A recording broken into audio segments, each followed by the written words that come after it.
The following is for entertainment purposes only. We are not financial advisors. We are not responsible for any losses, only the profits. Octo Nation, it's Charlie. I'm going to be your host for today. Today we're taking a look at how do the wealthy and the elite make more wealth, and how do they get free stocks. To start off, what they do is they go down to the description and they click on the link to Webull and they sign up for a free stock. And that's it. That's all they do. You can actually do that. I didn't think of that until I started talking about bringing up this video. That is not what I'm getting into. I'm not going to steer you and make this all about doing that. What we're actually going to talk about today is what's called SPAC Warrant Arbitration. Okay, so what happens when you got a ton of money? What do? You go to a fund manager, someone who's going to manage your money, right? A big finance guy or a big company. And what do a lot of them do? They buy SPACs, okay? When do they buy them? Can you guess? They buy them right when they come out, okay? Why?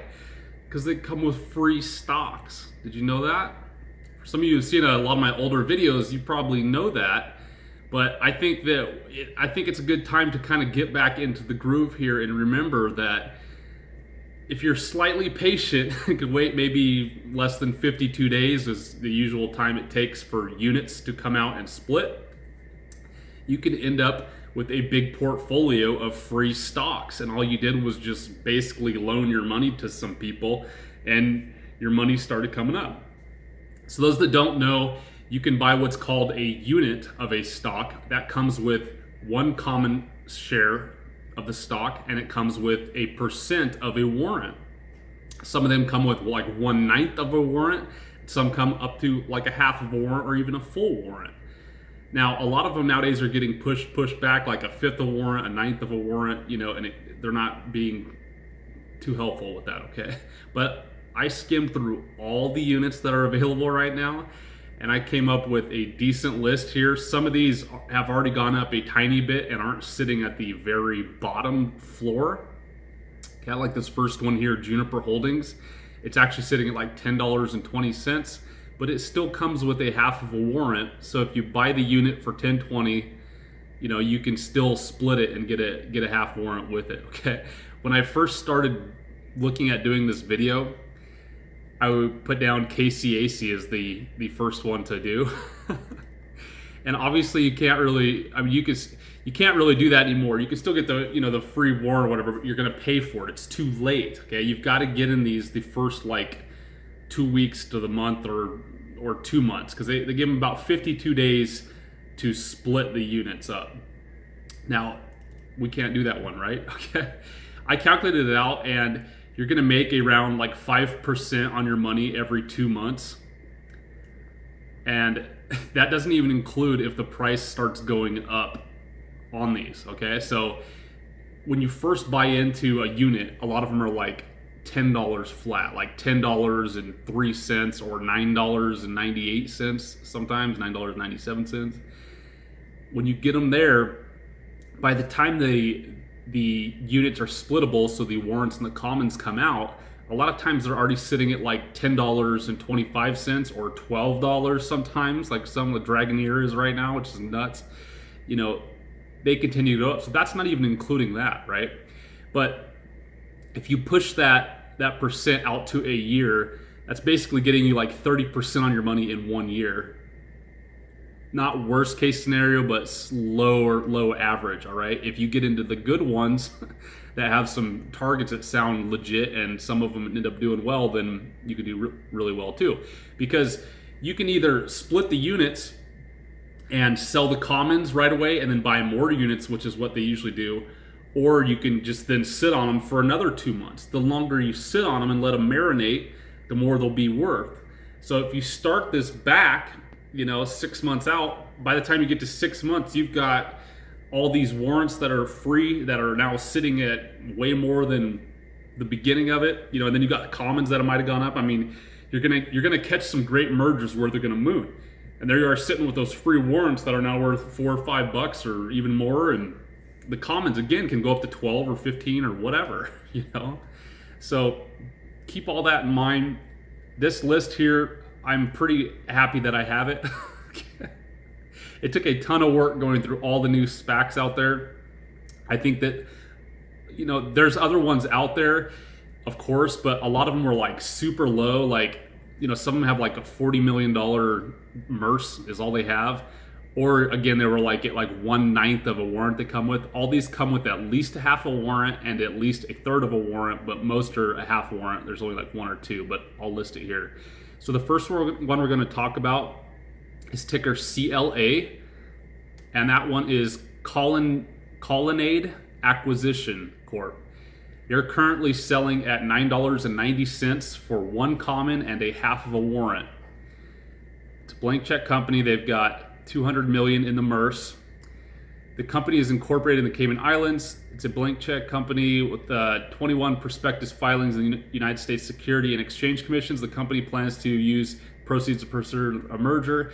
It says, while we may pursue a business combination target in any business or industry, we intend to focus our search for a business combination or business that complements our management's team, expertise, and network of relationships in the natural resource, energy, real estate, and agricultural industries.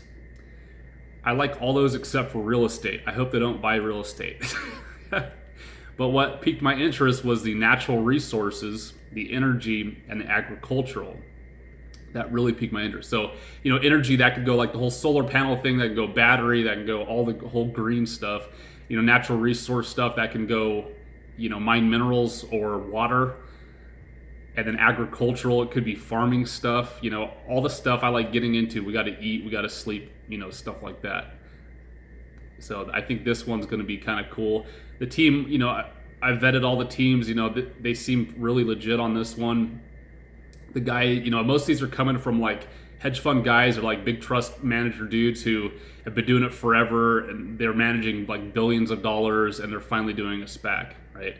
This guy paired up with another dude out of New York, and that guy out of New York, he actually is this dude here, Remy Traflet. But he actually has, let's see, he's a primary president and CEO of Alico Inc. Do you guys know what that is? It's a publicly traded agricultural business holding company which owns Alico Citrus, the country's largest citrus producer, as well as significant land and mineral assets. I love this. During his tenure, he implemented them to a corporate restructuring and efficiency program, improving the company's return. So I thought this was a great example of something they might go after too.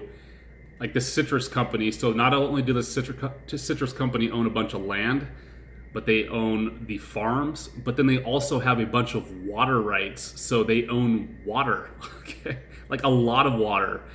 I think this one's rad, This dude too, he's got a big bank thing he manages in downtown New York, but he's also got a peanut farm like in Georgia he owns too.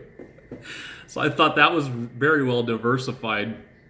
Mixing these two guys together. The other dude, the head chairman guy, he does like a lot of real estate stuff in Florida, like in Miami, so I think that's kind of a cool play. Let's get to the next one. The next one we're going to talk about is called East Resource Acquisition Company. This one is currently trading at $9.95. It comes with a half warrant. So all over this website, someone has actually brought this up on my channel, and I said no because it's got an oil and gas rigger there. Okay, so it kind of looks like that's what they're going after. It says they're looking to purchase, reorganize, and go after oil and gas, basically, is what they're saying. Now, we've seen a lot of the oil and gas ones kind of pivot, but I just thought it'd be interesting to throw this one in there to watch it, and have you guys help me watch it too. Maybe it will switch. Maybe it will switch from oil and gas, or maybe there is an oil and gas play that's super cool that we're missing, like the big picture on. There's like, I don't even know how many, maybe hundreds of like little oil and gas producers. I doubt they're going to try to find some little reeky dink one. There's probably something cool out there. Hopefully they find one. I don't know. What do you think about that? This other one is, keep bringing this up, but this is just fitting in, the price structure that I'm trying to find these at. Malacca Straits Acquisition Company. Talked about this bunch, ramen noodle possible EV play. So it could be like a noodle food play. It could be like solar panel stuff. Who knows? This one's cool though. It's Southeast Asia. It's not China. It's like Thailand area. Check this one out. But again, you can get a common and a warrant for $9, half a warrant and a common for $9.92 for the units right now. It's crazy low. Here's another one I like. This one might have actually just split like today. It's called PTK Acquisition Corp. They're going for $9.96. It comes with basically a half warrant. It's actually one warrant, but it's only redeemable for a half of a share, so it's like a half warrant, whatever.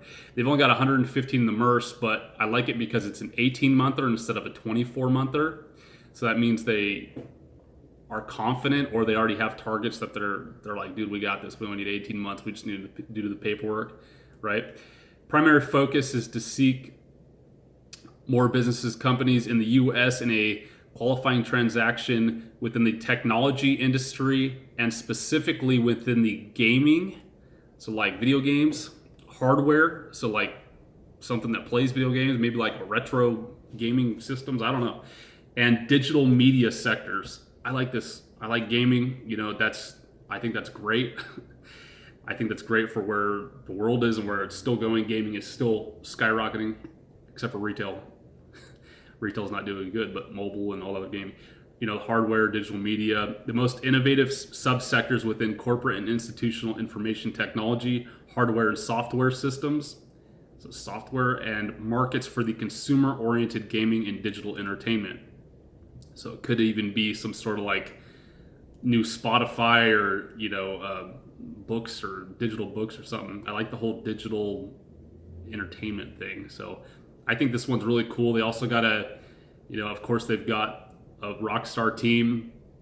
The head dude has 20 years experience in technology investing and tech banking, both in Silicon Valley as well as globally. He's got $1 billion in a private equity firm focusing in technology transactions. Prior to Canyon Bridge, he was a managing director at Lazard & Cohen. He began investment career at Pacific Venture, an Asian-based venture capitalist firm, and also participated in many others. The other guy, Timothy Chin, has held numerous positions in VIA Technologies. You guys heard of them? A global leader in development and manufacturing of integrated circuits, embedded technology platforms and systems. Mr. Chin oversees business development at VIA Technologies and is involved in ventures that range from premium content providers and hardware companies, from the semiconductor level to systems integrators that enable the application of a wide variety of technologies in end-use sectors like artificial intelligence, IoT, computer vision, autonomous vehicles, healthcare, and smart city applications. He's been all over. He also went to Berkeley. He's been involved with social media, social ventures, premium content providers, and hardware companies in the semiconductor and system level. I think that's a sweet team. I think it's great. He's got the ties with Berkeley. He's been in that sector too. I think this one's pretty rad. Next one we're going to talk about is Burgundy Technology Corp. Ticker is BTAQ. Sitting at $9.98. And remember too, the floor for these commons is basically what you're paying. And that's why I'm saying you get the warrant for free. So you're basically like sitting at the floor at $9.98. $300 million in the MERS. It's co-founded and led by tech industry veterans Leo Apotheker and Jim Mackey. Announced today it closed it. Their target is in a business or industry. It intends to focus on public and private opportunities in the technology sector, particularly companies in enterprise software, which I think is rad.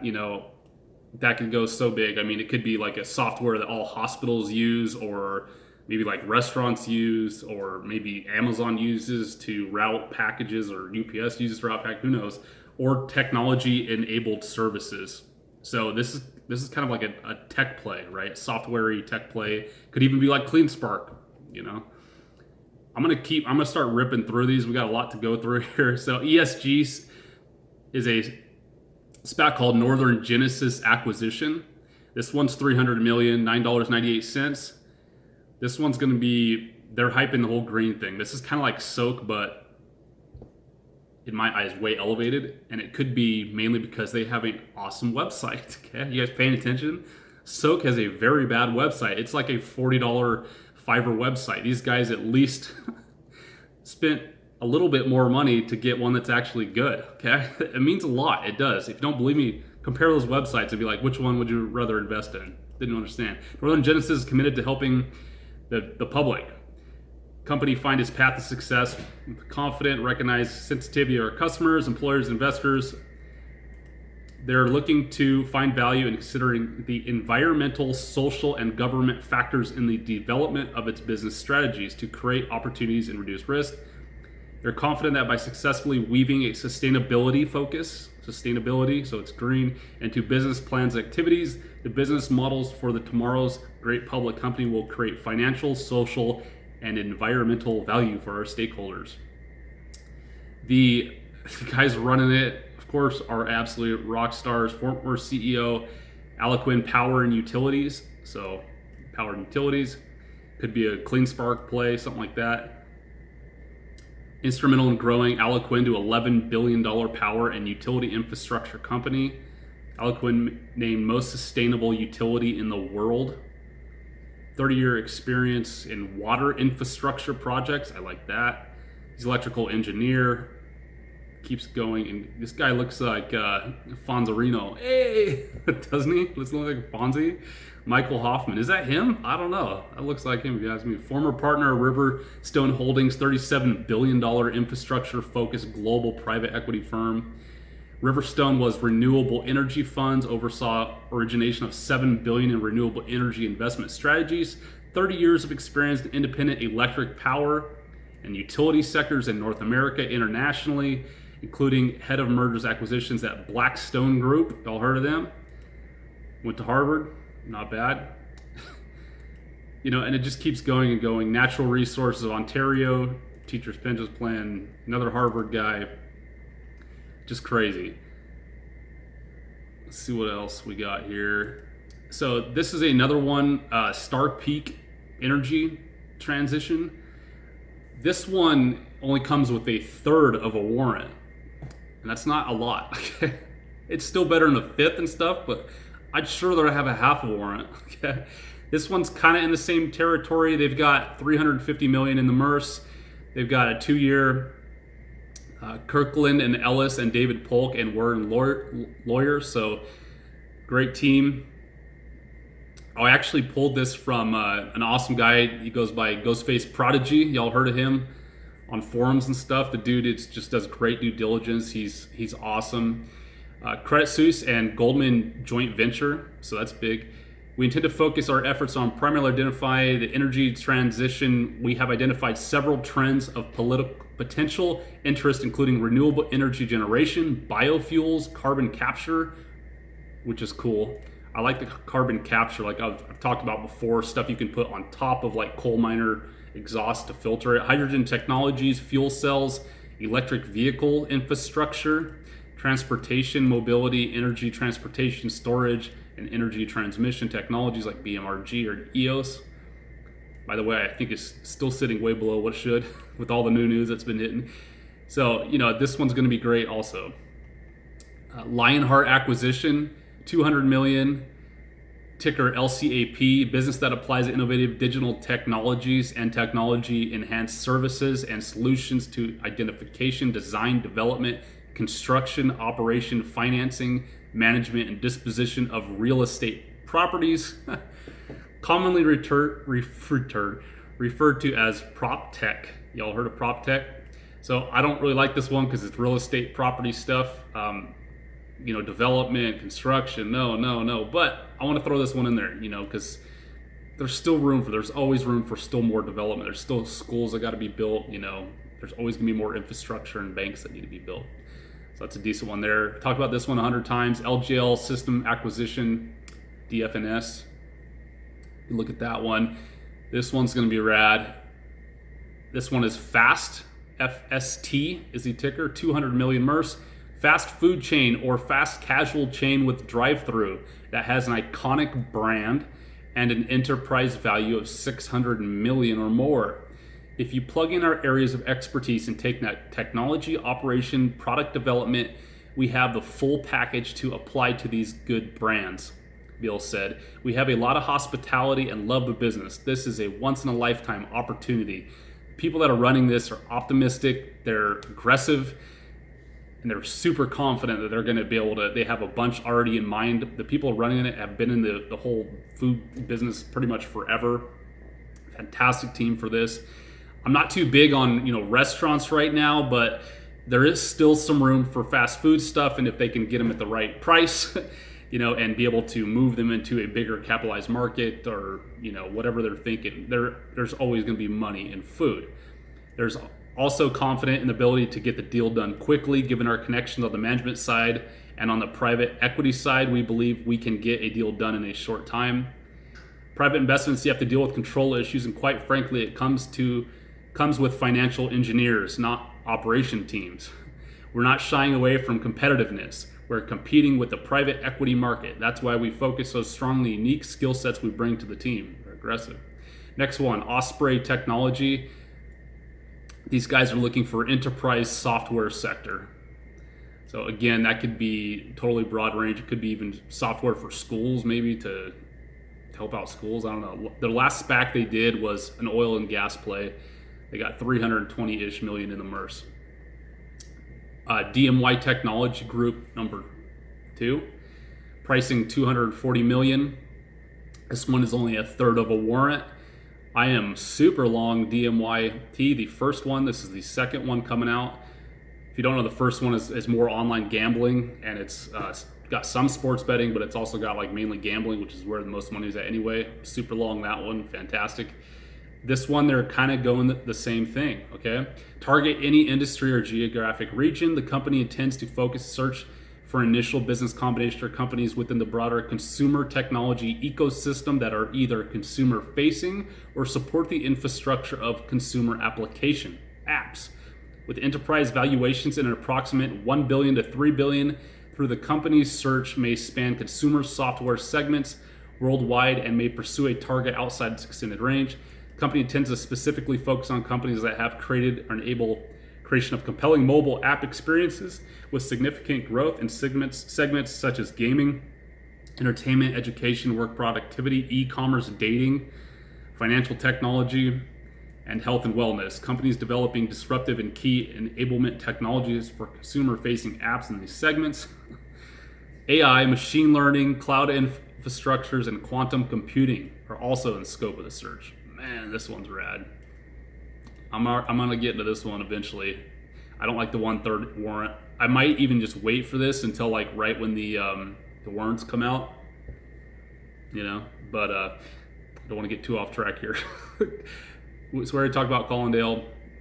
Sweet. So that's about it. Which one stuck out to you? If you had some money, and this was a question that came to me, someone said, hey, I got a savings account and I'm looking to park some cash, to maybe make a little bit of money on your cash, unlike at a bank. And I said, dude, wait for this video I'm putting out. It's exactly what you need to hear. This is what you need to do. Get into these awesome sounding ones when they're released, when they're early, when they're sitting right at about $10, and just let it ride. Okay, let it ride until the warrants and the commons come out. Have them split, and then you can kind of decide what to do. Then you can either keep both, sell the commons, just keep the warrants, let them ride till you hear a business combination and keep those, or whatever, And it can take a decent amount of money to get a decent portfolio of the warrants stacked up, but again, over time, it can definitely happen. Or again, if you've got a savings account where the money's just literally sitting there rotting and devaluating, dude, just put it in this. Okay, it's an absolute no-brainer. This is literally what the queens and all the big boys do. Okay, all the billionaires, all the multi-hundred millionaire dudes and girls, this is what they do. Okay, they send it to the companies that charge them 3% or 9% or whatever it is, 0.9% to manage their money. And what do? They just buy new SPACs. That's about it. They'll get into some blue chippy stuff, but this is really it. Okay. Workhorse. Let's talk about Workhorse. This thing was skying today. It broke and hit all-time highs, which is fantastic. It was knifing straight up and down for the rest of the day. It was going like, I think it was like 15% up for the day, 10%. I was actually happy for him. It actually broke out of this channel too. So, I mean, this is stinking like a bull right now, okay? It's definitely stinking like a bull. Aftermarket went down a tiny little bit, but it still broke out of this channel. It also broke out of this channel, and it also hit all-time highs today. And then it's basically been kind of riding the 2150. I was crazy enough to, I think I did 1 or 2 more calls today. I can't remember, but I put it out one October 16th, hoping for that USPS contract to hit, because if it does, we're going to be rich. Okay. Was anyone crazy enough that saw this on Twitter today when I called out on land, LAND, that I'm about to call on land? So land, I could do a video on this, but land is basically like a royalty company slash like REIT, real estate investment trust. They buy farms or farm land and turn them into land, or take a bad farm, turn it into a good farm, remodel it, and then they basically like rent out that land to a farmer to come in. They make him do all the work, and they just take a cut. So then they say, okay, I just, give me like, $5 million, and then give us 5% for X amount of years. They just make up a different contract for everybody. But they're going in like, and they just bought like a bunch of organic pistachio farms today. They announced it, and then on Friday they had another one. So again, make sure and follow me on Twitter, because I'll throw stuff out there, and with the last minute news that you can jump in. And regardless, if you jumped in with me, you might note that you 2x your money in about an hour. So I think this one's cool, and I think it's it's got the big macro picture. It's food, it's land, it's water, all in one. I love it. Boy, SPY, we just need to look at that. I'll look at that in a second. Q, we'll look at that in a second. NEO. What's NEO doing? NEO's chilling, right? It's you could definitely draw the burrito down, okay? Line in the back, line in the front, party in the middle, okay? The party right in the middle, consolidation. This looks like the right time for this to either probably break up. I think that this looks like a good position to probably get in. It doesn't mean it is. It could still break bull and go even more south, but as far as charts go, the way this is going, it's starting to curl this way. You could put a buy-in above it. I like this bottom channel. I was saying yesterday, once it consolidates in there, gets towards the bottom of the channel, it'll probably be a great buying opportunity, right around $17. I think it's good. And let's take a look at CPAA today. Man, this sucks. Okay. Was this today? Yeah, it was. That they announced that they had the merger, right, with the store company that basically brings brands to stores. They help you with that. They help with like sampling. So if you want to like amp up your sales, they'll get with Costco and say, hey, we'll do the sampling. They're the ones who are in charge of the sampling at Costco, but they'll also help with branding and bringing brands to grocery stores. I think it's rad, but it didn't hype. Okay. It got a little bit of movement today, but stuff just went down, man. It just wasn't cool enough, and that's why the cool factor matters. I don't care about the cool, I do, because money's involved, right? Okay. So unfortunately, kind of went down. Hopefully y'all got in with me towards the bottom of the pricing structure, but regardless, it didn't have too big a run. I think macro picture on this, once a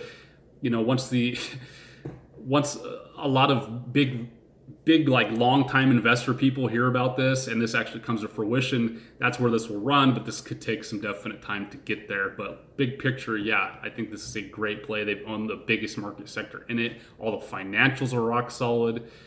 I like it, but it just didn't hype, so that's unfortunate. MLAC,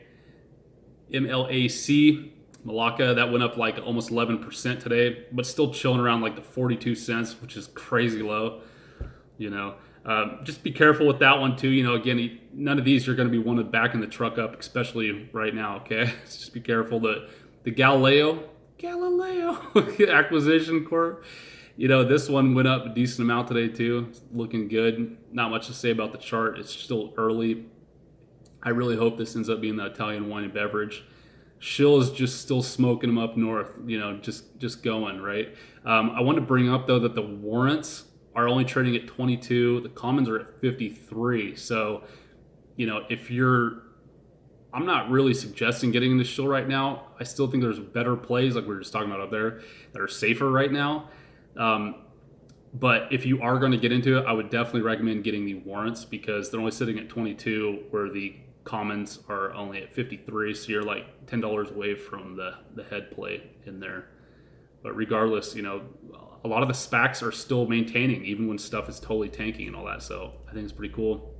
So this is a different version of the SPY. This is the X500 USD. We usually talk about the SPY. So I was able to find another line on here that I think is pretty dynamic for where we're at. I spent a lot of time today, over an hour after the markets ended, trying to put together a puzzle piece for us, okay? And this is what I found. I found this red line here, okay? So this green is what we could definitely see on the SPY, but I wasn't able to find this one until I moved over here. What am I getting at? I'm getting at we still have another line to hit and possibly ride back up. So this is good in the fact that we still only might see about a 2.5% down leg. And if we break below this thing though, then it's definitely not looking good. You know what I just noticed though, when I did that, we've got another line that we can draw directly at that price point coming off of here. You see this? In fact, it's coming off from back here, right? Yep, look at that. Oops. We need to draw a ray right across. If you want to learn how to do this, I came out with a video of how to chart this weekend. Check it out. So look at that, hit here, ding, ding, ding. And then look, it's crossing exactly where this might come and tag. So I think it might come taggy. So 2.5%. If we go down like 2.5% tomorrow and then it's rejecting, that's good, because hopefully we're gonna head north again, right? Because I don't want the Hulk smash right now.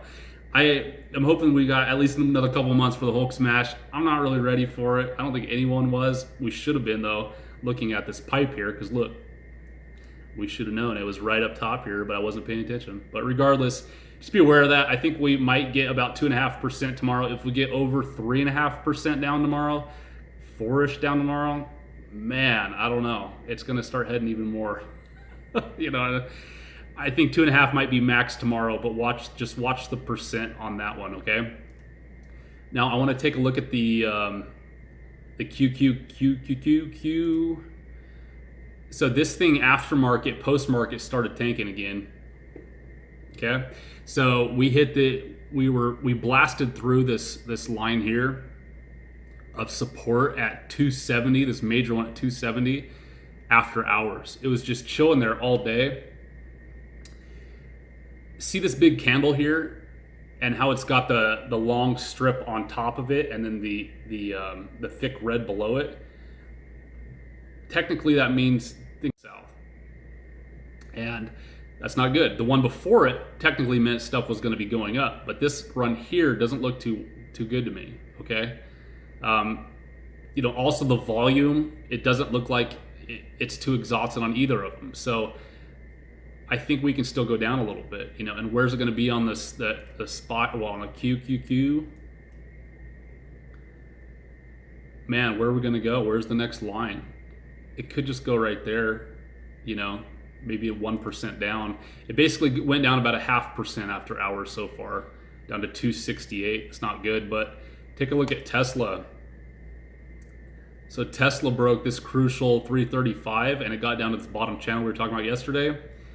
And post, it slammed. It was actually lower than this when I was looking at it earlier. It was down to like 318 or 316 or something like that. It's up to 321, but it definitely gapped down after hours. I'm going to guess about 2%, 2.5%, 2.63%.